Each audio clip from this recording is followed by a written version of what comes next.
Hello दोस्तों, स्वागत है और फिर से आपके अपने चैनल कवली क्लासेस में। और आज का अध्याय भी सौरमंडल पर आधारित रहेगा, क्योंकि कल के वीडियो में हम लोग सौरमंडल को जाना देखा और आज हम लोग ग्रह पे चर्चा करेंगे, ठीक है ना।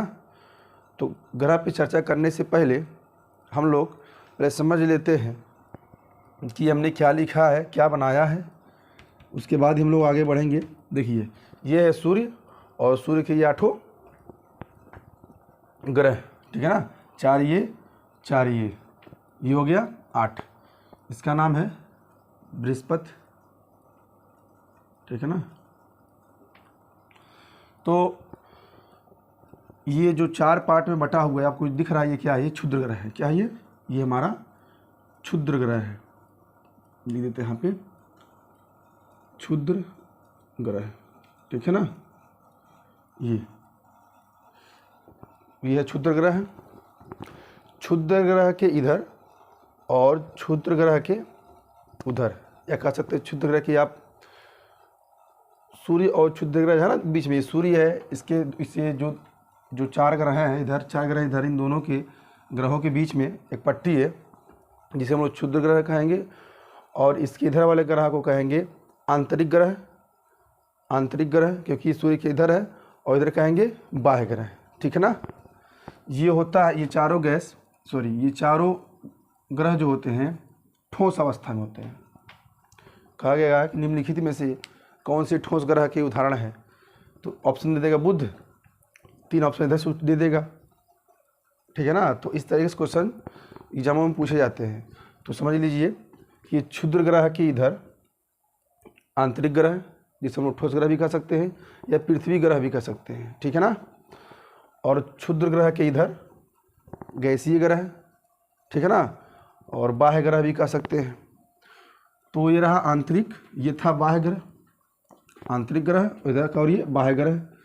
अब हम लोग एक एक ग्रह पे शुरू करेंगे पढ़ना, लेकिन आज हम लोग बुध ग्रह पे ही डिस्कस करेंगे। मतलब हर दिन आपको एक ग्रह पे मिलेगी, क्योंकि ज़्यादा बड़ा वीडियो बनाने का कोई मतलब है नहीं। आप लोग देखते हैं नहीं, पूरा आवाज़ करते ही नहीं, तो 2-2 घंटे का वीडियो बनाने से क्या फ़ायदा, ठीक है ना। तो इसमें देखेंगे कि बुध, जिसे हम लोग कहते हैं मरकरी, ये सूर्य है, ये बुध ग्रह है। तो अगर पूछे कि सूर्य के सबसे निकटतम ग्रह कौन सा है, तो सूर्य के सबसे नज़दीकी ग्रह क्या है? बुध है। क्या होगा? सूर्य के सबसे नज़दीक ग्रह बुध है। अगर कहे सूर्य के सबसे नज़दीक दूसरा ग्रह कौन सा है, तो हो जाएगा शुक्र, ठीक है ना। जब शुक्र हम लोग पढ़ेंगे तो हम लोग बात करेंगे, ठीक है ना। ग्रहों में सबसे छोटा ग्रह, ये 8 ग्रह हैं, 8 ग्रह में सबसे छोटा ग्रह बुध होता है। तापांतर 600 डिग्री का, ये तापांतर जो लिखा हुआ है समझिएगा। तापांतर यानी कि तापों का अंतर। अब इसमें ताप का अंतर कैसे हो सकता है? बुध ग्रह पे दिन में 427 डिग्री सेल्सियस तापमान रहता है और रात में माइनस में 173 डिग्री सेल्सियस। अब अंदाज़ा लगा सकते हैं, कहें कि इतने करीब होने के बाद ये परिवर्तन कैसे संभव है ना।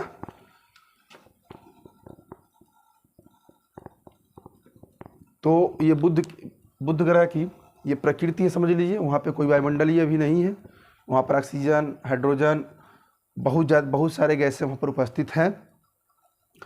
दिन बहुत ही गर्म होता है और रात बहुत ही ठंडा होता है, ठीक है ना, बुध ग्रह पे।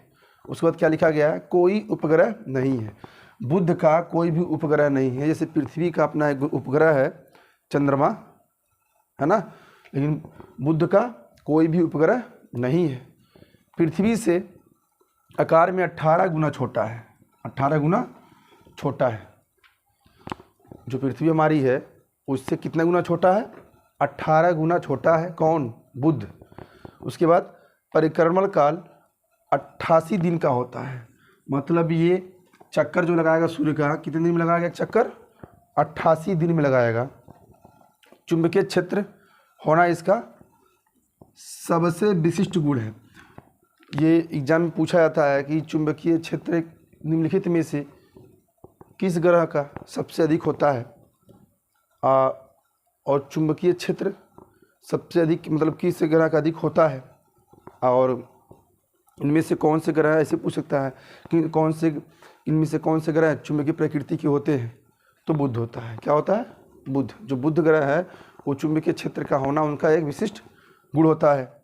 गुरुत्वाकर्षण जो होता है 3.7, गुरुत्वाकर्षण जो है 3.7 मीटर प्रति सेकेंड स्क्वायर होता है। और बुध ग्रह को ठोस ग्रह भी कहते हैं। अभी बताया ना आपको कि क्षुद्र ग्रह के इधर जो सूर्य की तरफ दिख रहे हैं चारों ग्रह, ये सब चारों ग्रह हमारे ठोस के अंतर्गत आएंगे, ठोस ग्रह के अंतर्गत, और आंतरिक ग्रह के अंतर्गत भी कह सकते हैं, जिसे हम पृथ्वी ग्रह भी कह सकते हैं। ठीक है ना। तो ये बुध ग्रह के बारे में छोटी छोटी बातें थी। तो आज बस इतना ही। कल हम लोग पढ़ेंगे शुक्र ग्रह के बारे में। ठीक है ना। नमस्कार।